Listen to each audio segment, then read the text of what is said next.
Hello.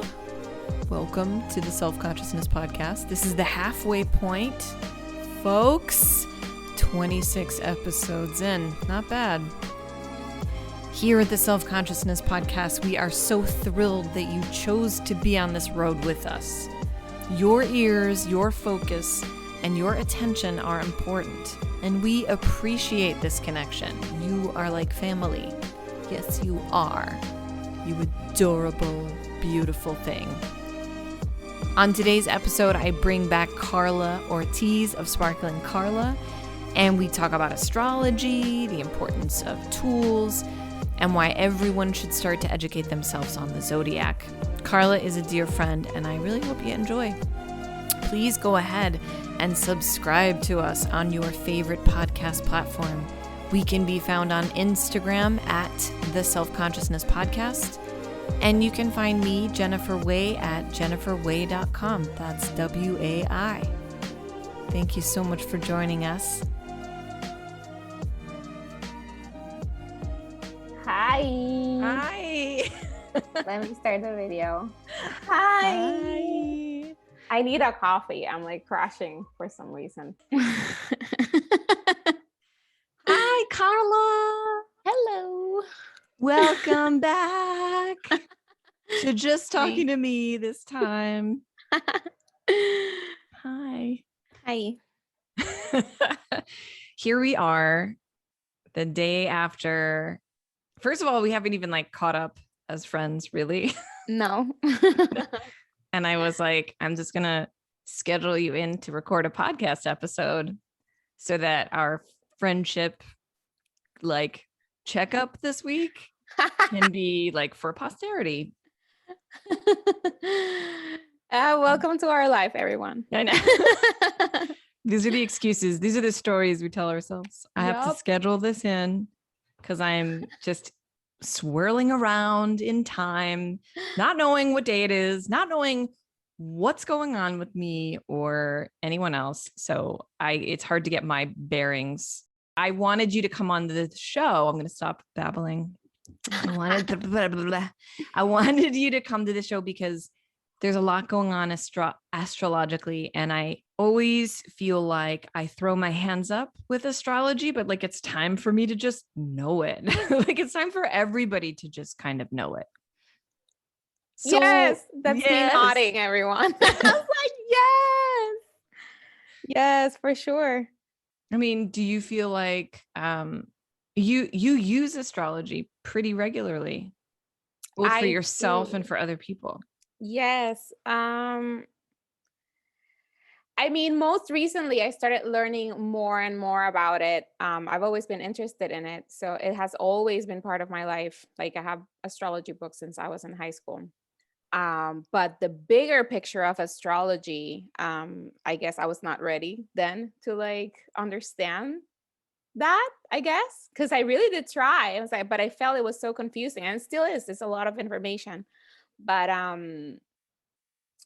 from loving astrology and knowing your sun sign, it became oh, but we're more than just our sun sign. Hence why a lot of people don't believe in it, because they're like, oh, well, I'm not the same. For example, you're a Gemini, so other Geminis are not exactly like me. I could find certain similarities in their personality, but they're not like me. But then it's because you have a moon sign and a rising sign, and that's just the tip of the iceberg, right? Because then you also have a Mercury sign and a Venus sign and a Mars sign, and all of that starts making little pieces of the puzzle that is you. And then you incorporate your birth chart into all of this, and this is when life kicks in. We're not only talking about personality, we're talking about things affecting you on a daily basis. Yeah. What do you see in terms of July? I was listening to an episode of Jessa Reed's Patreon. It's pretty much my show is the echo of hers. But I was listening to an episode she had, they were discussing astrology with an astrologer, and they were talking about Chiron and Aries. Oh yeah. And I don't know what that means. And I looked at my chart and I actually don't see any Aries in my chart. Okay. I don't know what that means. So disclaimer number one, I am not an astrologer. I just really love astrology and have been studying for myself for years, probably millennia. Yeah. Yeah, right. Oh, wait, I do know, right? Past life readings. Yeah. But and there's a lot of things again that I don't know. But for example, Chiron in Aries. So Chiron in Aries is the transit that's gonna be happening sometime in a couple of days, maybe next week or in 2 weeks. I think Chiron is gonna hit Aries, whatever. Or is it right now? See, I don't know. That's But okay. Chiron is, for example, the wounded healer. So each planet, like I was saying, you have your moon and your Mercury and your Venus and your Mars. Each planet or asteroid, because that's the other thing. In recent years, they've added more things to our birth chart. Right. Yeah. So when you're really into this, you all of a sudden open this birth chart and you're like, wait, what? I have never heard of like Pallas or Juno or Chiron or your north node or your south node. And those, I think those last three might have been a little bit more mainstream at this point. But Chiron is the wounded healer. So it taps into the wounds that we have, that we are aware of, that we are able to actually help others heal. It's like a contradicting thing, because it's like we can't, it's like we keep trying to heal from it, but we're wounded and we keep healing, and it's like the wounded healer. Is Chiron related to your south node? No, Chiron is its own separate thing. Oh, okay. So yeah, south node, north node, Chiron, they're all like, I am so Mars, self-conscious Venus, because I feel so dumb. No, like but so this is dumb. why like we're having the conversation and you're know. asking the questions. And I love you're asking the questions, because that way you learn. And I love that you ask the questions, because that way I learn too by explaining it. Yeah. And maybe you'll ask a question that'll be like, well, I really don't know. Let me just dive into all of my books and resources and I'll get back to you. Yeah. But yeah. So that's what's happening. And it's in Aries and this transit. And the other misconception is that people think like, oh, so this doesn't affect me because I'm not an Aries. Or if they know their Chiron, it's like, oh, but my Chiron is not an Aries. But this is all the transits that are happening in the sky currently are affecting us all. Absolutely all of us. However, because of your birth chart, because of your planet placements, there might be people that are affected even more and other people that are affected less. And your birth chart also works like that. I think like I was like, is this too much information? Like, for example, there's certain planetary aspects like trines, squares, and whatever that could reinforce elements of your birth chart and minimize others. Oh, okay. And those are basically aspects of planetary relations to one another. Yeah. So for example, you can, in general, it's like you can have a Mercury in Gemini, for example, which makes you like very social and chatty and cerebral. You want to understand stuff and you want to explore like stuff concepts. And whatever. Yeah. Yes. But let's say it has a conjunction with another planet. So maybe that's exalted with the energy of this other planet and this other sign, whatever. Yeah. Or it could be in opposition or a square or whatever, and maybe it's like being constricted and it doesn't show up, or you struggle with that. So you can have two people with Mercury and Gemini, for example. Yeah. And because their birth charts are different, and the planet could have certain relations with other planets or not, because not all of them do. Yeah. That's the other part. Then you could be like, oh yes, this is me, or like, oh no, I kind of, but I struggle, like maybe it's constricted, or like, oh yeah, that's super me, and then on top of that I have this other thing, you know. And it starts painting the picture. But again, there's so many little details. Yeah. And that's why I'm like, it's a lot of information. So maybe if this is 101, we can keep it here. If this is 102, we can add this other thing. I feel like that's true. Yeah, advanced. Like I was listening to this woman talk about it today. She said, you know, it is very overwhelming because there is so much detail and there are so many aspects to astrology besides everything you were talking about, you know, and how it affects you and where it affects you, not to mention the houses, but that, you know, people tend to get very overwhelmed with all that information But I wanted to ask you, you are really good at, and not just because you literally published a book about it, but which is still available, by the way, on sale. No, plug it. No, Yeah, but free reading. I know. So the Sparkling Carla, are we calling it a notebook right Sparkling now? Life. The title says planner, but it's mostly a journal, and it does follow. It helps you follow astrology, but mostly the moon and the seasons. Okay. I mean, I think what I love about how you have gone about incorporating this into your life, because you've always been into it. You seem to have, I mean, definitely like a talent for it. Now I'm just throwing all these compliments at you. Oh so you'll stay. But that like how you're really good at using it as a tool for yourself, especially in regards to what you want to get achieved, and you have very specific ideas of what you want to achieve. And again, this probably because that's who you are, that's what your birth chart is about, really like digging into something and learning about it.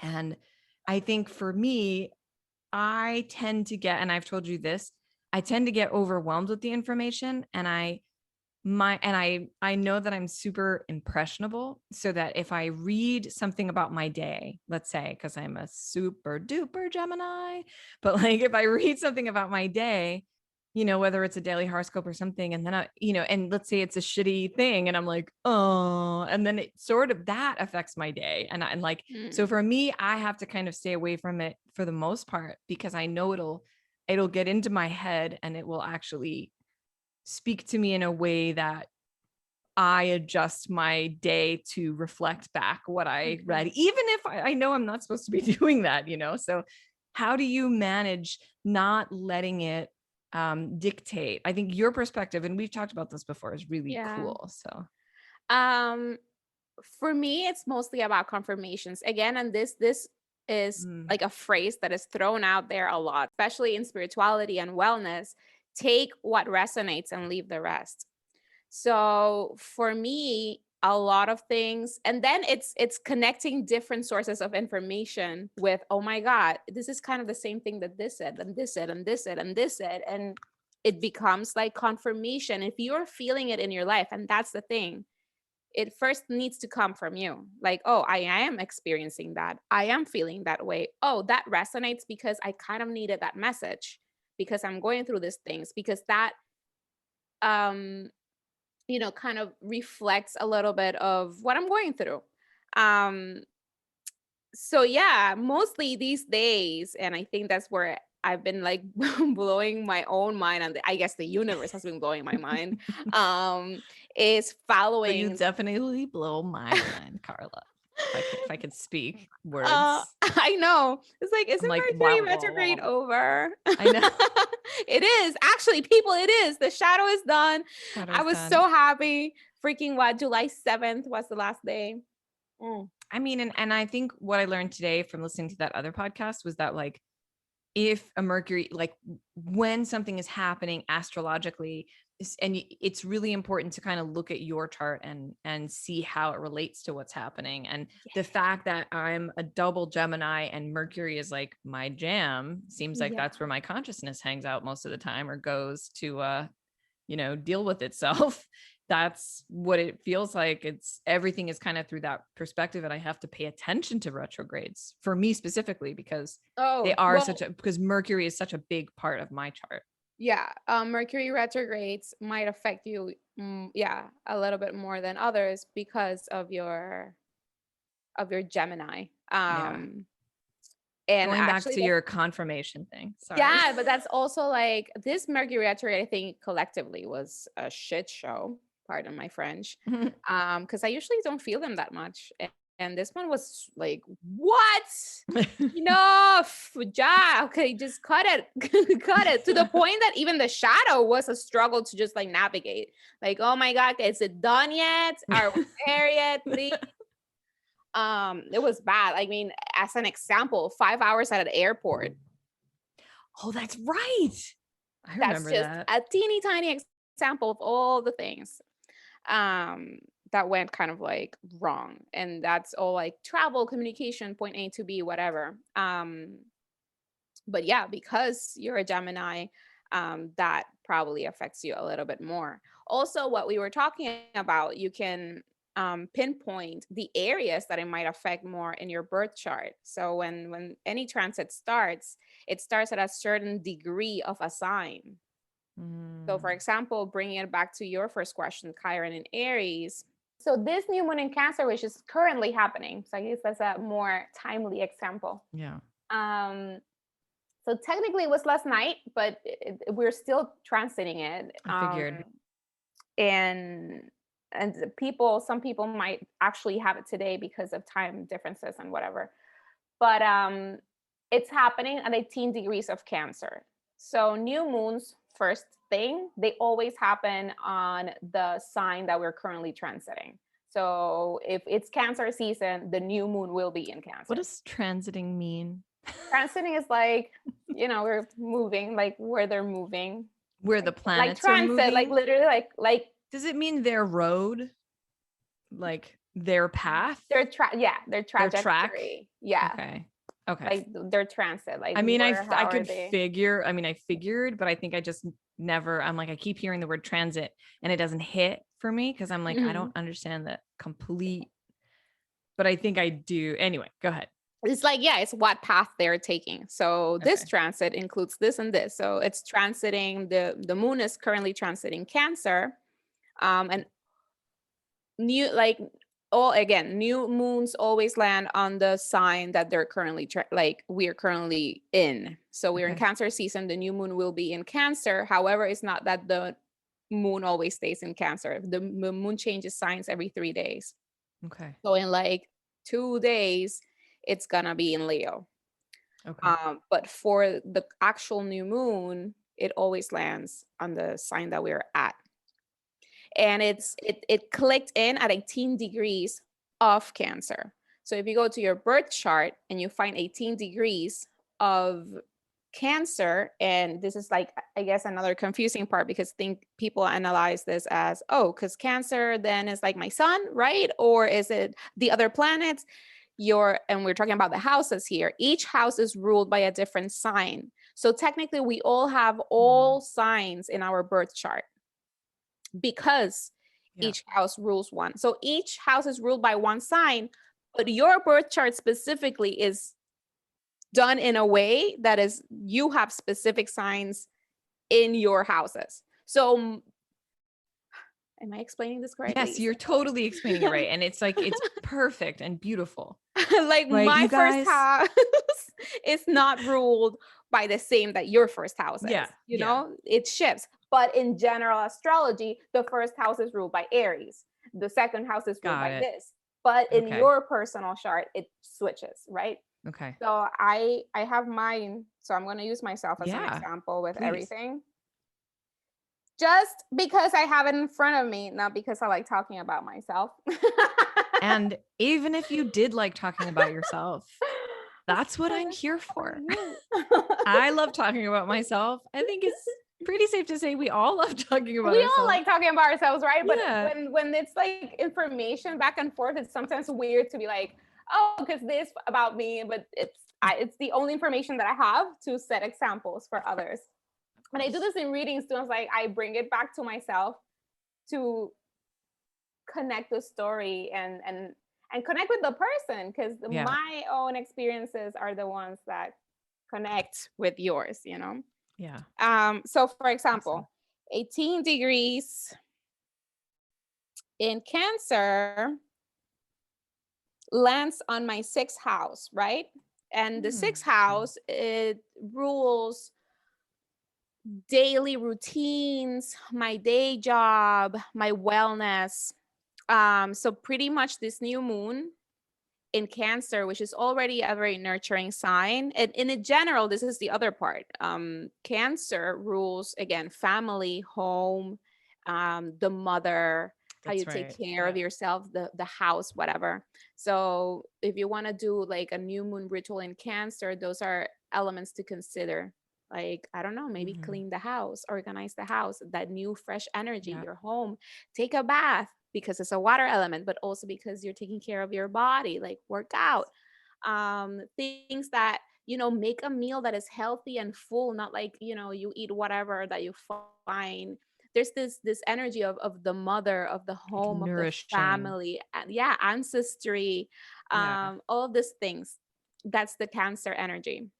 So that energy is being thrown into my sixth house, which is the house of routines and day jobs and wellness. So I'm very much, and I did a tarot card reading. And this is the beauty of this. I started noticing before I jumped really into learning even more about this, that my collective energy readings were actually revealing messages that were extremely connected with the current transits. So you can bring these energies and messages forward through other sources. And that goes full circle to confirmations from like horoscopes and stuff like that, because it's coming from so many different. Oh, the transits are saying that this is happening. Oh, the cards this morning said this. And now the horoscope is saying this. Like 3 different sources, one coming directly from you. And then you're like, bam. Yeah. Is everything connecting? These are all messages for you.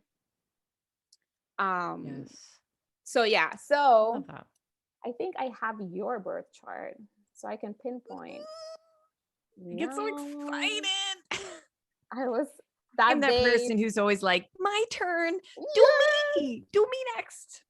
it's the best. That Like sounds, that could be taken so many horrible ways, but oh, be is next. this it? I think so. I think this is it. I have some serious other things that I wanted to talk to you about and Right? everybody. Yes, it's so, yeah. So she just showed me a picture of my birth chart, and my birth chart looks like an arrow pointing to the lower left It's funny, you quadrant. have a lot of energy on one side of your Yep. birth, and there's a I name am for that too. Again, I don't know. Like I know. imbalanced, psychotic, Very really, special. yeah, special, Um, grounded, not grounded at all, actually. Yeah, it's oh, so yours is in your 8th house. And the 8th house, this is another thing that I have to like look up because my I forget. Aries or my No, the Cancer. new moon in Cancer Oh, okay. activating your 8th house, that is transformation, birth, death, and sex. So That this is tracks. about, this is like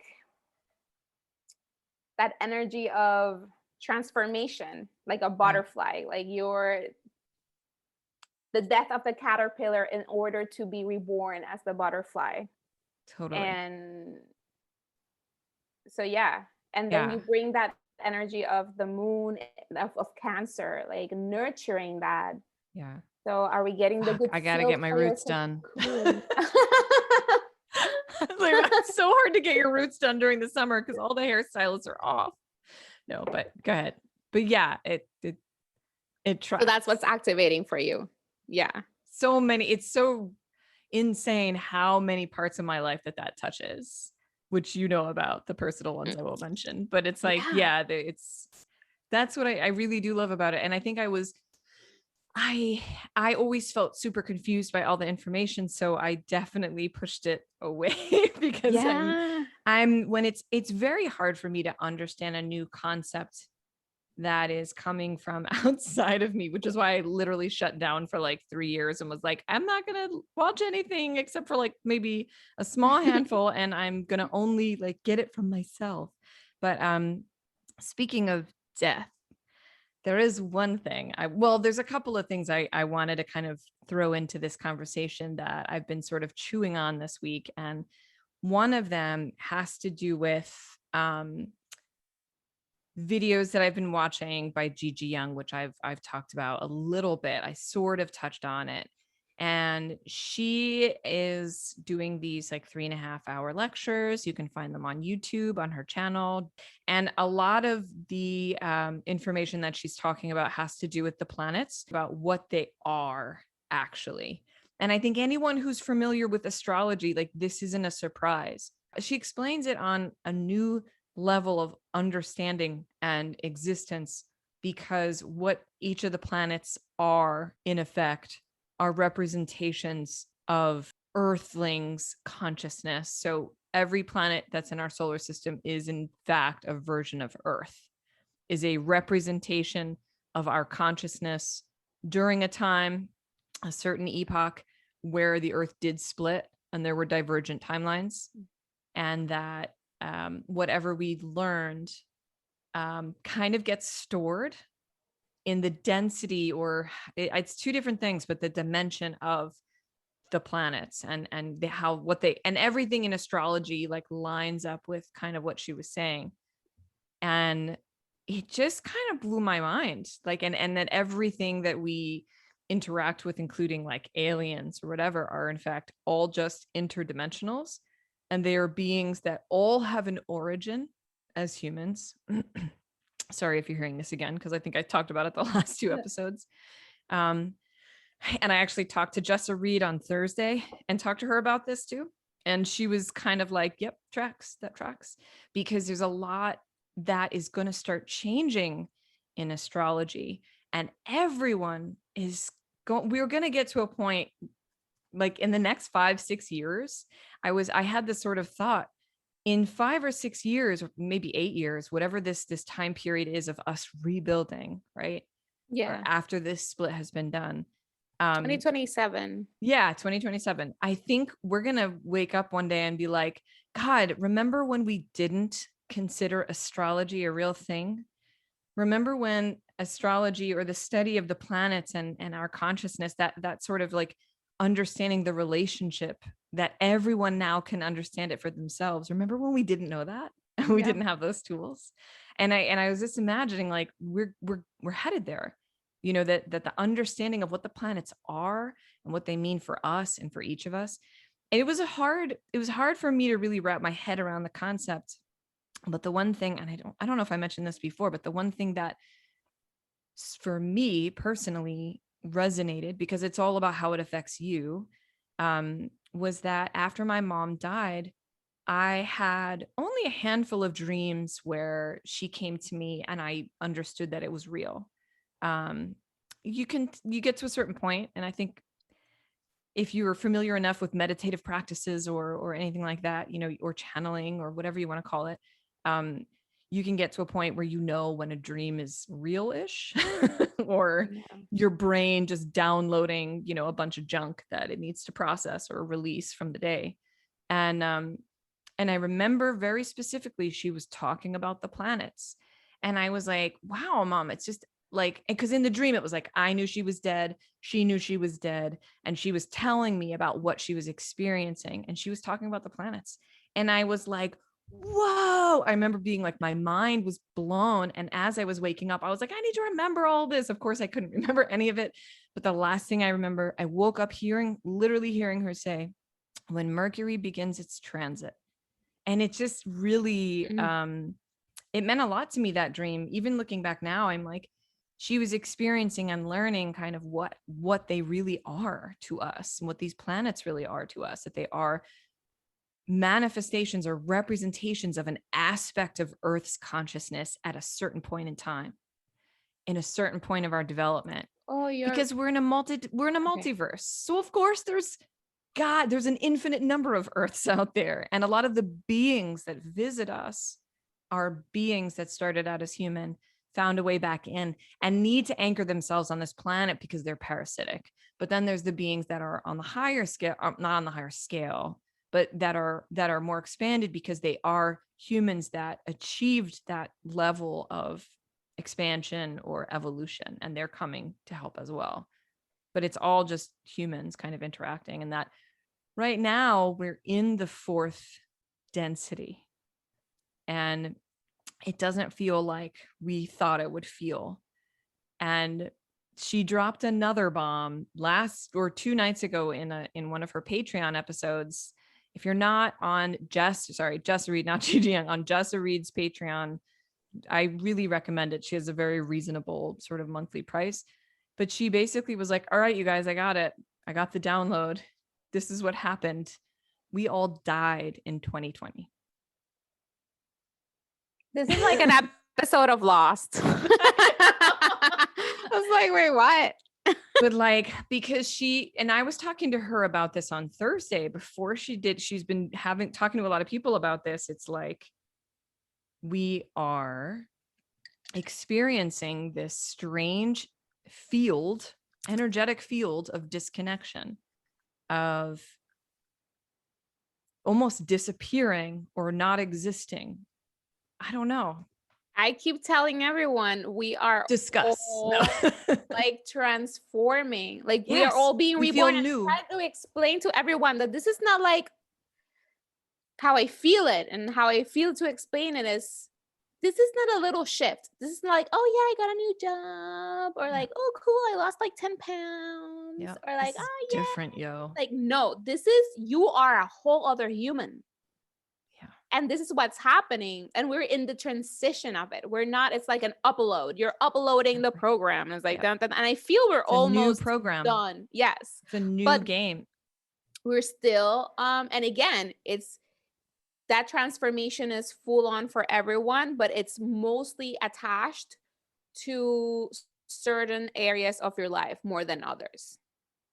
I'm getting a sense that, now is the time, and this next 7 or so years, or 6, whatever, is when we have to dig our hands in the dirt, and each of us has to start building something. This is why, for me, psychic sessions for people doesn't make sense anymore, because I think it's going to be a matter of like moving forward to teach people, but they're not going to need to know all the stuff that we've been figuring out over the last couple of years, because we've achieved this higher frequency, and now it's just about integrating it. And we just we're still dropping a lot of the old shit. Yeah. A lot of that being like this rat race, this hustle, this, like, gotta keep going, gotta be productive, gotta be a worker bee. Programming from society, but also programming from ourselves, programming from childhood, programming from past lives. Oh God, yes. Hold on, because my TV decided to talk by itself. Oh my God, please pay attention to what it says. Okay, she's gonna go deal with this. I'm totally leaving this in, you guys. It needed to wrap up the commercial apparently, but I paused it. I was like, oh no, we've been paused long enough. You have to finish this commercial and then you can have silence. That's crazy. There's weird. And I'm sure you're experiencing so much synchronicity and so many little magical messages and signs and signals. You definitely don't even count them anymore because you're like, go. No, like, actually, this is amazing that you brought that up, talking about synchronicities, because yesterday I had 2 of them that were really physical, because I've been getting this same message over and over again for weeks now, but because I'm not seeing it in front of me, I was in the I lost faith, but I was, for a second there, I was like, I don't know why all the signs point in that direction when none of that is actually in front of me. And the days keep passing, and everything keeps saying the same thing, and I'm like, well, I don't feel like that, and I don't see that. So I was like, is this crazy? And I had this download. I was getting ready last weekend, and I tend to get like goosebumps in my legs as confirmation when I think something that is like, yes, that's it, Carla. And I go like, I can ask for more signs, for other signs, other things. I always forget that too. Yeah. Because I do my daily card pull, and then between that and reading my horoscopes, and then even like listening to some podcasts, like I do the Molly McCord every week with the energy transits. Yeah. Shout out to Shimona. I know. I tried to get her on today, but she was busy. Hi, Shimona. This is the because we gotta always. We'll do a triad. We'll do a triad at some point. But she's the one who introduced me to her, and I've been listening to her energy readings every freaking Wednesday. Like, I'm so excited every Wednesday. Like, oh my god, it's Wednesday. Yes. So I keep, all these messages from different sources, the same thing over and over, right? And I know this in my energy field. My brain, my earthiness didn't. Right? My earthiness was like, well, if it's not in front of me. I mean, I get it that it takes a little bit, but because it seems so long and so heavy to handle, it's like I'm ready to just drop it. But the universe is like, no, but it's all good. You're good. And I'm like, nope, I ain't good. I don't know what I'm missing here. And then I had that download of like, I can ask my guides in the universe for more tangible signs that are not about talking about planets or energy or tarot cards, signs that are happening in my physical world. So what happened yesterday? I go into the kitchen and I have this cookie sheet that I store inside the oven, as I feel like most people do. Yes. Who doesn't store things in the oven? Yeah. So I went to open it and the entire oven collapsed, like the front door, the handle came off with the black part was supposed to be attached. It was like Hulk took down the door. Well, basically. No, and the door, like the door was locked, and then the panel that goes in front. Yeah, no, I saw it. The whole front part of the thing. Oh, yeah, just fell right. I know. I was like, "What? You're so strong, Carla." Jeez. I mean, fuck! How did that even happen? Like things break, and you were like, "Oh yeah, I saw it coming," because it was a little loose. It was doing, but it wasn't. You didn't feel it coming. None of that. That came out of fucking nowhere. So weird. And then I go like, then it clicked because the universe knows who they're talking to. And I go like, new moon in Cancer today, Cancer, about the home, the family. Did you know that the kitchen is the heart or mother of the home? Because it's where you find nourishment, where you like bake cookies, where there's warmth. Why is there warmth there? Because there's an oven. Yeah. Ovens, fertility, oven in the bun. When yeah. All of yes. Yeah. It's all that energy and creation, fertility, a lot of feminine energy in the kitchen, right? A lot of that Cancer nurturing energy. And the oven breaks and I go like, what? First of all, I guess my new moon ritual is that I need to clean my kitchen like fully. Like it's not like it's terrible, but I need to like, I don't know, maybe go into the cabinets and throw things out and like, okay, let's start with that. Which I was already feeling for a bit. Like I need to like, I don't know, give some life to my kitchen. There's like something there that's never quite right. And then I look up the meaning of an oven. By the way, without going into like all the other messages, it is exactly the same message that I've been getting for weeks. And I got that morning with the tarot cards. Oh my God. So the oven, let me see, because I sent it to a friend and we've been texting. Yeah. But I love what you said about asking for messages. Yeah. And that reminds me of you too, because you were the one who always tells me like, you can ask for things. You can ask them what you want. You can ask them to tell you how to approach. I tell everybody that, and I don't even fucking do it for myself. And I'm like, what? Until they tell it back to me. And then I'm like, oh yeah. At what time I literally texted that to a friend last night. What? I was like, I have a friend who was camping and she was like, I am not a camping person. I am not an outdoors person. Like, I don't mind like seeing nature, but I don't want to sleep in it.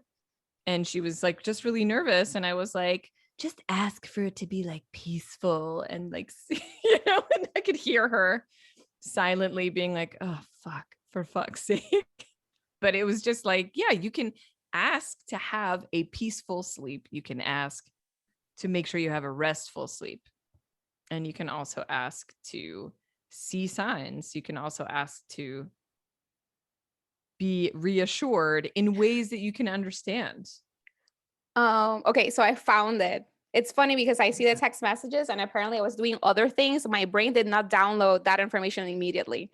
Like I kept doing things, texting about other stuff, and all of a sudden I came, dude, literally. Really? I'm like, Cancer is about the home, and I'm reading exactly what I wrote. The kitchen is the heart of the home because there is nourishment and warmth. Yeah, home and Oven. hearth. That's hearth is like Yeah. that. Go ahead. Do we think that is a coincidence? My oven broke today. And then I look into the symbolism of an oven, and it says an oven is a symbol for preparation and transformative change. And this full circle with what we're talking about, transformation. We talk about things from unborn babies to pet projects as being in the oven, reflecting this deep subconscious symbol. And this is connected to dreams too. That's how I found the symbolism. Yeah. Well, I found the symbolism of an oven through like dream interpretation because there's not a lot of out there. Yeah. Aside from that, so dreaming about putting something in the oven represents laying the groundwork for a new project or setting events in motion that will soon manifest their results. And then dreaming about something being in an oven represents that something is ripening and coming to fruition at the present. Oh my God, sorry. I'm so obnoxious. No, that's fine. I like learning. I love you. Especially if in English. It's like, yeah, I'll learn all the English words correctly. You're going to sound like you're from Long Island soon enough. Fruition. At the present moment, and this is the part that really resonated with me, it may seem that this thing or project is not producing results or likely to benefit you, but once the time is ripe, that is, once it has finished cooking, as it were, you will see the results and they're going to surprise you in a very good way. And that's the exact message that I've been getting for weeks through oracle cards, tarot cards, just following the energy of the planets. Those fucking messages, man. Yeah. It's like, don't worry, it's coming, I promise. It's like, where? When? What the fuck? Why do I keep hearing this? Sorry, that was really loud. Had like a lot of current energy relating to family relationships, and that sort of thing. And I felt it a lot during eclipse season. By the way, this new moon in Cancer is the closure of that eclipse season. That's why we feel like the energy is coming down a little bit from the craziness we experienced for the past like probably 2 to 3 months. Okay. But we still kind of feel that we're not there yet. It's kind of annoying, you know. It's kind of like, oh, we're so tired from this ride, but we're so excited because we're almost there. But like, I am so tired. Like, I'm not about to check anything out, but like I do, you know. It's that like, I mean, I feel like but what we have to realize is that like we haven't even started yet. Eek. Like, I feel like we haven't even started yet. We're still existing in a lot of the world's wounding.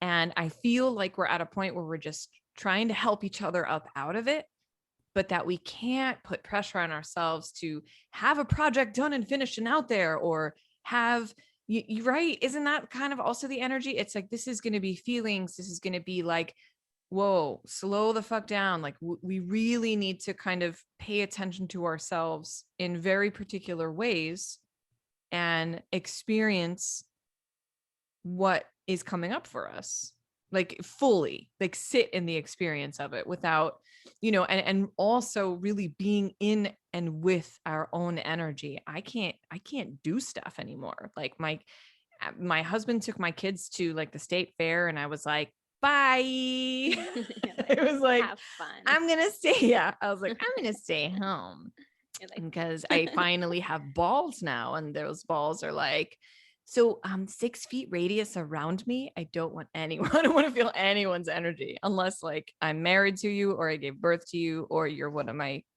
bee fries like you. I love that you said because I have balls now, because I don't know if this resonates with anyone else, but I think that's also what's happening. We're becoming men.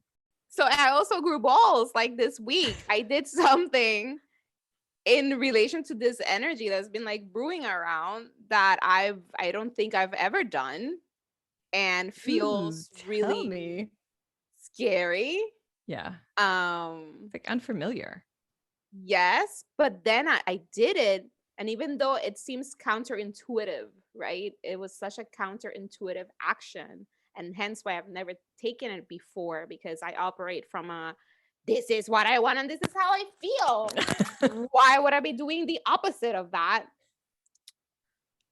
But then it's also about, again, Cancer energy. Cancer energy is about taking care of yourself. Are you in a situation that is not making you completely happy? Would you leave your child in a situation that is not nourishing them, that is not supporting them, that is making them feel unbalanced? Would you? Yeah. No, you remove them immediately. I might though. I might leave Go them for there. a little bit, swim there for a little bit. It's like throw them in the water, but like once you see like, okay, the kid definitely can't swim, let me grab him. Okay, like because yeah, you push, it's a learning experience, and it's not like, oh, this feels uncomfortable, let me run out. Like, no, you go in and you explore it and you see and you, but then there's a moment where you're like, okay, remove. How do you, like, one of the things that you're doing that we just talked about offline, sorry everybody, but is this navigating whatever comes in your life, especially when it comes to relationships with anyone who you encounter or interact with, and learning how to advocate for yourself and really unapologetically expressing what you need from that person, why you need it from that person, whether it's aligned with what they want to give you or express or share with you, then you give them that opportunity and you lay it out.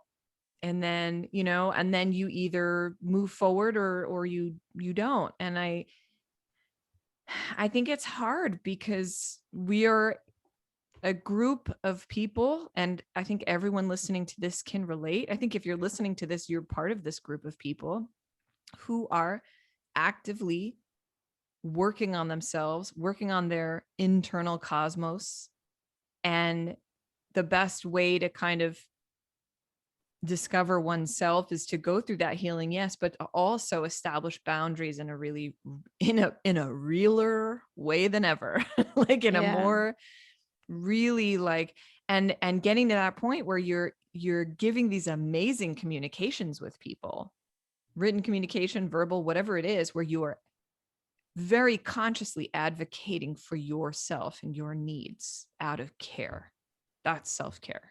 And this is the thing with that too, when you approach your needs, because we are in a society that also taught us like, you can't be selfish. So taking care of yourself and expressing your needs for a lot of people translates into selfishness.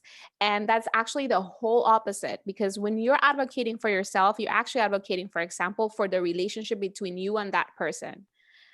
If you continue to be in that space of tension, what is building is more tension, more resentment, more anger, more you're not taking care of your boundaries, which happens like then when there's an encounter with the person, then things go bad, right? And why is that? Because you're consumed with how you feel, that you have way to express, how people explode all of a sudden out of and things like people that. are addicted to that tension. So, well, sometimes it's the only thing you know. And then we are also really comfortable in what we know, even when it's hard, even when it's painful, because it is what we know. And it's a very interesting concept, but it's yes, that thing burns, but you've been sitting in the thing that burns your entire life. So you'd rather not go to the cool area because we don't know how cool feels. What? I know how to navigate this. I put some medicine in a couple of hours. You know how cool feels. Yes. But like that's human psychology. That's human nature. We stay in shit that we shouldn't because this is what we learned from a very young age. This is really weird, but I had a dream that was one of those real dreams. And I had asked, it was a planned dream. It was a little bit of a lucid dream. And I could feel myself moving into a space or a dimension or a place in time where the picture around me started filling up, and it was like this dense sort of forest, and there was a big fountain in the middle, and it was a place that I knew that I had been before, and there were people walking around like slowly. It looked like one of those sort of Buddhist retreats, but it wasn't like that at all. It was like it was outside of time, and it was this place. And what was communicated to me was that this is a place for souls to kind of interact with one another. There were people from different time periods, different dimensions. It was really interesting. And then I was with a teacher, and I got up to this point in this, I found a temple, and we were kind of exploring it, and we got up to this point, and then I'm like looking around like over a cliff, and it was almost like telepathically the guide said to me, like, just jump and decide what you're jumping into. Because there was like water beneath us, but it's so weird. It's almost like the Stay Puft Marshmallow Man moment from Ghostbusters, because as I took the leap, I thought, shit. And I literally dove into shit. It was a waterfall Really? of shit. Because there was this aspect of me that was like, well, if I can dive into shit, then there's only one way up. Like there's things can only get better. Like I literally was like, what's the worst thing I can dive off this cliff into? Oh. It's literally a sea of shit. God. Maybe I wonder if that's just like, oh, that's what like incarnating on Earth is all about. Jumping into off the cliffs of reason into the ocean and waves of bullshit. I don't know. Sometimes I'm like, guys, come on. But in your astral form, you do not smell the shit, which is great. That's good to know. Yeah. So I'm not gonna ask for the shit anyway, though. Don't ask for the shit. It literally was one of those split second, like, take a jump and you decide what you're jumping into. Like, I should have been like chocolate pudding, but maybe I wanted to do chocolate pudding, but something in my mind just pulled me into a different direction. Yeah. I mean, I feel like we are going through the ringer, because like, how do you bring your physical, mental, energetic, emotional body into a higher dimension without experiencing significant levels of discomfort? It's just going to be uncomfortable for a while. And I'm here. Welcome to the Self-Consciousness Podcast. Seriously, it's the last where we talk about happy stuff like diving into shit. Fuck you. Holy shit. So Carla is showing me a card it's from one of the Danielle. What's her name? Rebecca Campbell and Danielle Noel. Yep. What is that card? So she's showing me the Starseed card. If you were here, because I dreamt of this place too. I've been there. And after I dreamt of it or something, I don't know the timing, but then I dreamt of it and I was using this deck and I see this and I'm like, that's where I was in the dream. That's inner earth, new solutions and beginnings. That totally feels right. Mm-hmm. The whole inner earth thing drives me wild, because I know that like my mind wants to associate it with our physical reality, but that's what you can't do. It's absolutely existing in a different dimensional reality. When I was there, I was actually there with my ex. I should have known we were going to break up, because I told him to take a picture of me there with my phone. Wait, and what? In the dream. Oh, in the dream. I was there with him. And I told him to take a picture, because I'm like, this is fucking beautiful. And as the influencer, you're like, can you just get a photo of me? Yes, I need to put this in the gram. Inner Earth, bitches. Oh my God. I got it. I know. Hashtag Inner Earth. Look at all the people like posting with your bikini. But then he just looked at me and threw himself off the rock into the water and started swimming. And I'm like, well, thank you, bro. And then I just walked away through the rocks. I didn't like throw myself in the water, and there was a door in a rock. And when I opened that door, I ended up in a bodega in like here in this reality. And when I look back, that's it. I was out of inner earth, I was back here. Oh my God. Yup. Jesus. I feel like I've visited other temples and places. I've seen so many things that I thought just, this might resonate for you maybe when I saw it. Oh yeah. Oh, I love that card. That's Hathor, isn't it? Yes. Okay. I love Hathor. I didn't even. You want me to read you the inner earth thing? Sure. Yeah. So inner earth, also known as Agartha, is believed to be a hidden subterranean world within the planet itself. Many ancient cultures mention it in their stories. It's said that some of the beings of ancient lost lands, such as Lemuria, Atlantis, and Aryavarta, went there. Hindu and Celtic lore mention caves and entrances to underground worlds.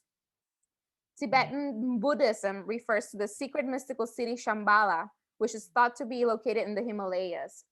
Many have searched for inner earth in the physical world, but without success.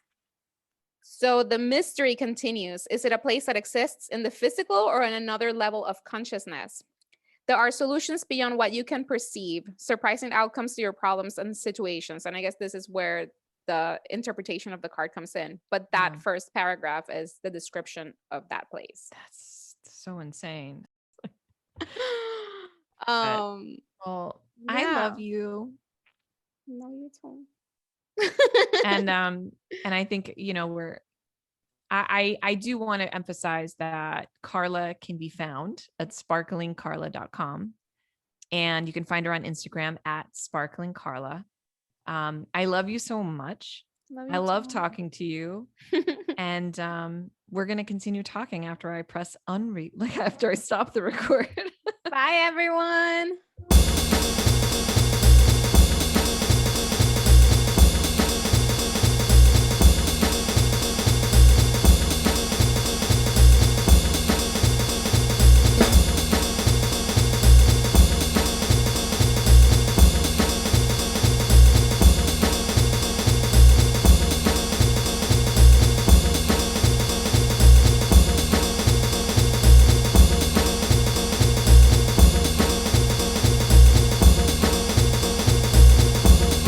I want you to get together.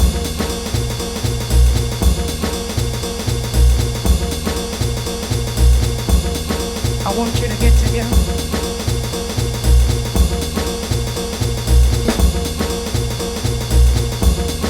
I want you to get together.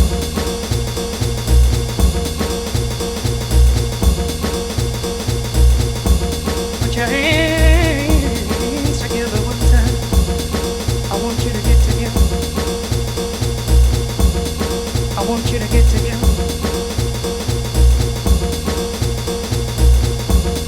I want you to get together.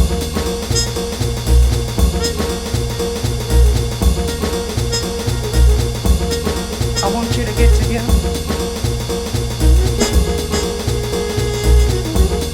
I want you to get together.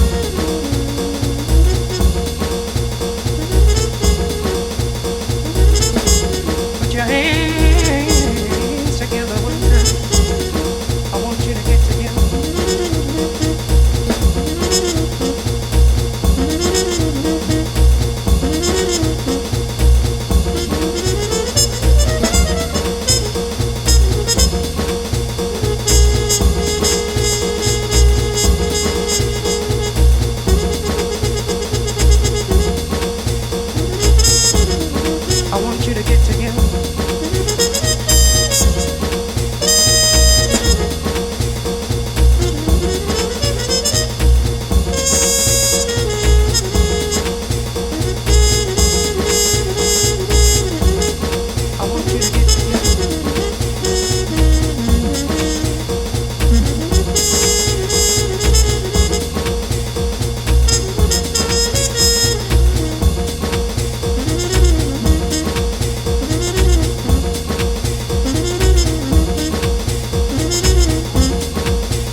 want you to get together.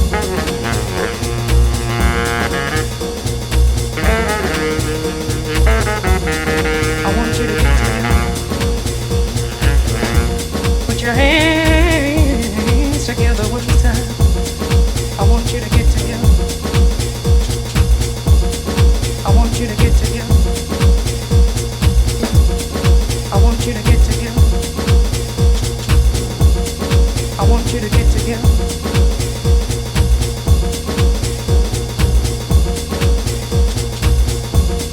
I want you to get together.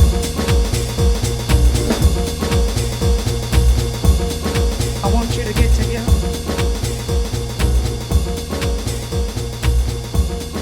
I want you to get together. I want you to get together. I want you to get together. I want you to get together. Put your hands together one time. I want you to get together. I want you to get together.